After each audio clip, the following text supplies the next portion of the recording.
Assalamualaikum warahmatullahi wabarakatuh. Perkenalkan, Assalamualaikum warahmatullahi wabarakatuh. Perkenalkan, nama saya Friska Afrianti dari kelas F. Hari ini saya akan membawakan ujian tengah semester tentang mata kuliah Human Resource Management atau HRM. Oke, kali ini saya mendapatkan materi tentang manajemen bakat dan analisis pekerjaan. Apa sih manajemen bakat dan analisis pekerjaan tersebut? Mari kita lihat. Oke, untuk kali ini tujuan pembelajaran yang pertama yaitu mendeskripsikan apa yang dimaksud dengan manajemen bakat dan analisis pekerjaan. Untuk yang kedua, mendeskripsikan jenis-jenis informasi yang diperlukan untuk menganalisis pekerjaan. Apa sih manajemen bakat? Oke, manajemen bakat adalah suatu proses manajemen sumber daya manusia yang berkaitan dengan 3 proses. Oke, untuk yang pertama yaitu mengembangkan dan memperkuat sumber daya manusia untuk pertama kali masuk dalam perusahaan. Dan yang kedua yaitu memelihara dan mengembangkan sumber daya manusia yang sudah ada di perusahaan tersebut. Untuk yang ketiga, membuat sumber daya manusia memiliki kompetensi, komitmen, dan karakter saat mulai bekerja pada perusahaan tersebut. Yang selanjutnya ada analisis pekerjaan. Apa sih analisis pekerjaan? Analisis pekerjaan adalah suatu prosedur untuk menentukan tanggung jawab dan persyaratan keterampilan yang dibutuhkan dari pekerjaan dan jenis orang yang harus dipekerjakan yang sesuai dengan karakteristik pekerjaan tersebut agar tidak terjadi seperti kesinggungan atau tidak cocok pada diri sendiri terhadap pekerjaan tersebut. Selanjutnya, ada manfaat analisis pekerjaan, yaitu merencanakan kebutuhan sumber daya manusia di masa depan untuk mengatur pekerjaan karyawan sesuai dengan keahlian mereka, mengembangkan standar kinerja pada karyawan, yaitu menentukan kebutuhan pelatihan karyawan baru ataupun karyawan yang sudah lama. Berikutnya ada tujuan analisis pekerjaan, yaitu memperoleh tenaga kerja pada satu posisi yang tepat memberikan kepuasan pada diri tenaga kerja.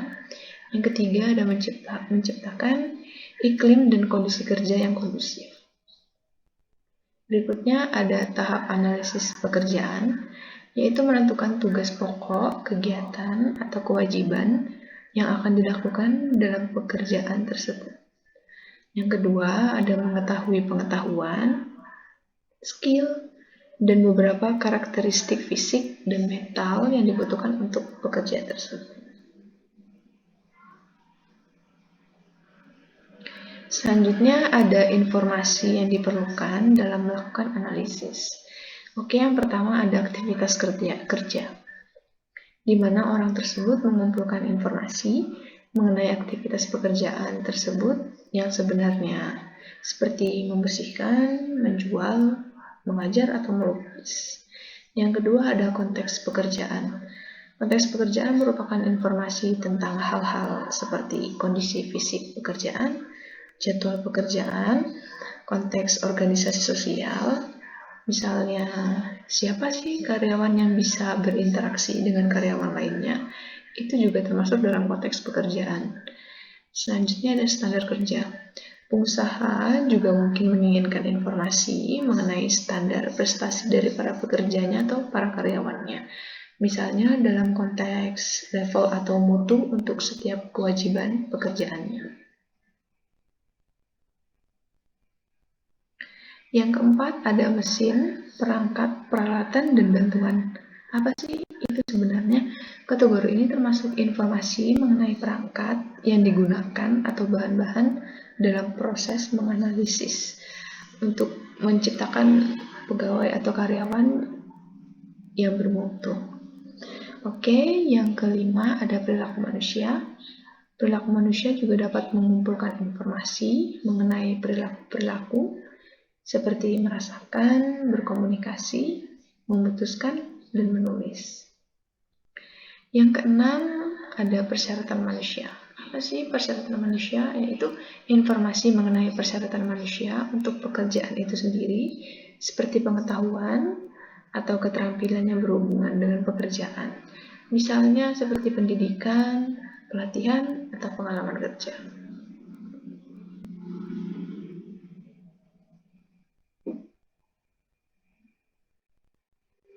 Selanjutnya ada kesimpulan. Jadi bisa kita simpulkan bahwa analisis pekerjaan juga memuat informasi tentang kualifikasi angkatan kerja yang dibutuhkan untuk menyelesaikan pekerjaan tersebut. Informasi ini juga meliputi penentuan tingkat pendidikan, pengalaman, evaluasi, pelatihan, inisiatif, kepemimpinan, keterampilan fisik, keterampilan komunikasi, rasa tanggung jawab, dan karakteristik emosional.